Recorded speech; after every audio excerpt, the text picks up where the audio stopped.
بتائیں ذرا، اپنے دل پہ ہاتھ رکھ کے بتائیں کہ کیا جس رب کے ساتھ ہم محبت کا دعویٰ کرتے ہیں، جس اسلام کو ہم اپنا مذہب مانتے ہیں، جس اسلام کے لیے ہم اپنا سب کچھ قربان کرنے کے لیے تیار ہوتے ہیں، کیا اس اسلام کا جو پیغام ہے، اس اسلام کا، اس رب کا جو کلام ہے، اس کلام کو ہم پڑھتے ہیں؟ اس کلام کو ہم سمجھنے کے لیے ایک آیات بھی روزانہ ہم ترجمہ کے ساتھ دیکھنے کی کوشش کرتے ہیں؟ بسم اللہ الرحمن الرحیم وَلَقَدْ يَسَّرْنَا الْقُرْآنَ لِلذِّكْرِ فَهَلْ مِن مُدَّكِرٍ۔ اللہ سبحانہ وتعالیٰ فرماتے ہیں قرآن کو ہم نے نصیحت کے لیے آسان کر دیا ہے۔ فَهَلْ مِن مُدَّكِرٍ، کوئی ہے نصیحت حاصل کرنے والا؟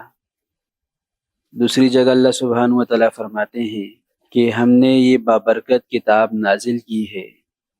لیدبروا، تاکہ آپ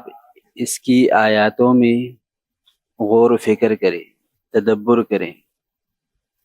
اور ایک اور جگہ میں اللہ سبحانہ وتعالیٰ فرماتے ہیں ان ھذا القرآن یہدی للتی ہی اقوم، کہ جتنے بھی راستے ہیں، جتنے بھی قوانین ہیں،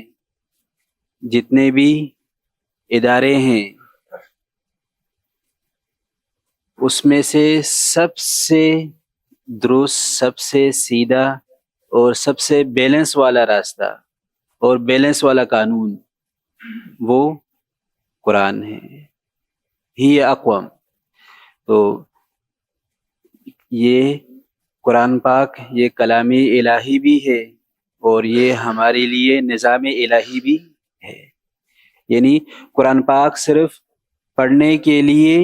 بھی نہیں ہے، اور قرآن پاک کو صرف برکت والا سمجھنا یہ صرف اس کے لیے بھی نہیں ہے، قرآن پڑھنے کے لیے بھی ہے، اور بعثت نبوت کا ایک مقصد بھی قرآن کا یتلو علیہم آیاتہ، کہ قرآن مجید کو پڑھنا یہ الگ ایک عبادت ہے، اور قرآن مجید کو سمجھنا یہ الگ ایک عبادت ہے۔ وَيُعَلِّمُهُمُ الْكِتَابَ، یہ تعلیمی کتاب یہ بھی بعثت نبوت کا حصہ ہے، یعنی نبی کریم صلی اللہ علیہ وسلم اور رسالت مآب صلی اللہ علیہ وسلم کی بعثت جو ہوئی ہے، اس میں سے قرآن کا پڑھنا یہ مستقل ایک عبادت اور ایک بعثت کا حصہ ہے، اور قرآن مجید کا سمجھنا اور سمجھانا یہ بھی رسالت مآب صلی اللہ علیہ وسلم کی نبوت کا اور رسول اللہ صلی اللہ علیہ وسلم کی بھیجنے کا ایک مقصد ہے۔ تو دونوں کو ہم پیرل لے کر جائیں، ایک ساتھ لے کر جائیں، قرآن کو پڑھے بھی، اس کے ساتھ اپنا رشتہ بھی استوار کریں، اور قرآن کو سمجھے بھی کہ یہ ہمارے لیے نظام حیات بھی ہے اور قانونی الہی بھی ہے۔ تو اسی لیے اس کے ساتھ اپنے رشتہ کاٹنا اور اس کو صرف متبرک بنا کر اور برکت والا بنا کر اتنا اونچا رکھنا کہ ہمارے ہاتھ بھی اس کی طرف نہ پہنچے، تو یہ در حقیقت ہم اپنے ہاتھ کاٹ رہے ہوتے ہیں۔ کیونکہ اگر رسول اللہ صلی اللہ علیہ وسلم نے قیامت والے دن ہماری یہی شکایت اللہ سبحانہ وتعالیٰ کے دربار میں عرض کر دی کہ بھی انہوں نے تو قرآن کو چھوڑ دیا تھا، وقال الرسول یا رب ان قوم اتخذوا ھذا القرآن مہجورا، کہ رب کریم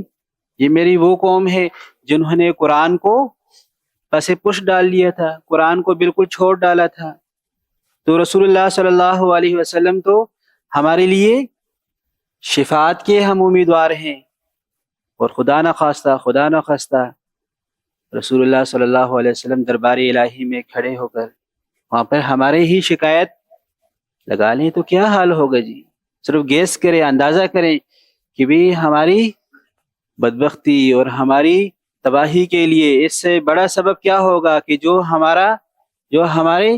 شفاعت کے امیدوار ہوں وہی ہمارے مخالف دربار میں الہی میں کھڑے ہو جائیں۔ تو اسی لیے قرآن کے ساتھ اپنا رشتہ ہم استوار کریں۔ دیکھیے میں آسان سی مثال دیتا ہوں کہ آپ کے پاس کسی کا پیغام آ جائے، کسی کا میسج آ جائے، اور آپ یہ کہیں کہ بھی مجھے تو فلاں بندے سے بہت زیادہ محبت ہے، میں تو اسے بہت زیادہ چاہتا ہوں،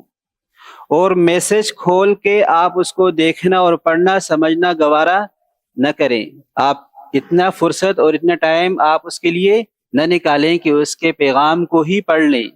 اس کے پیغام کو ہی سمجھ لیں، تو کیا آپ اپنے دعوی محبت میں سچے ہوں گے؟ بتائیں ذرا، اپنے دل پہ ہاتھ رکھ کے بتائیں کہ کیا جس رب کے ساتھ ہم محبت کا دعویٰ کرتے ہیں، جس اسلام کو ہم اپنا مذہب مانتے ہیں، جس اسلام کے لیے ہم اپنا سب کچھ قربان کرنے کے لیے تیار ہوتے ہیں، کیا اس اسلام کا جو پیغام ہے، اس اسلام کا، اس رب کا جو کلام ہے، اس کلام کو ہم پڑھتے ہیں؟ اس کلام کو ہم سمجھنے کے لیے ایک آیات بھی روزانہ ہم ترجمہ کے ساتھ دیکھنے کی کوشش کرتے ہیں؟ حالانکہ اللہ سبحانہ و تعالیٰ نے تو ابتدا ہی میں فرما دیا ذالک الکتاب لا ریب فیہ ھدی للمتقین، کہ بھی یہ کلام، اس میں شک تو ذرا برابر بھی نہیں ہے، لیکن یہ ہے کس کام کے لیے؟ یہ تو ہدایت ہے، یہ تو ہدایت کا سامان ہے کہ بھی ہم اپنی رہنمائی، ہم اپنی ہدایت، ہم اپنے طرز زندگی وہ جو سیکھیں گے، جو اپنائیں گے، اس کے لیے ہمارے پاس قرآن ہے۔ تو بھائیو، اگر قرآن کو چھوڑ دیا تو ہمیں چھوڑ دیا جائے گا،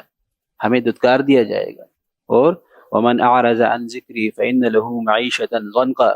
پھر ہماری دنیاوی زندگی بھی تنگ ہو جائے گی اور آخرت کی زندگی بھی۔ اسی لیے سب سے بڑی نصیحت یہ قرآن ہے۔ اللہ تعالی ہم سب کو قرآن کے ساتھ اپنا رشتہ استوار کرنے والا، قرآن کو پڑھنے والا، قرآن کو راہ عمل بنانے والا اور اپنی زندگی کا حصہ بنانے والا بنا دے۔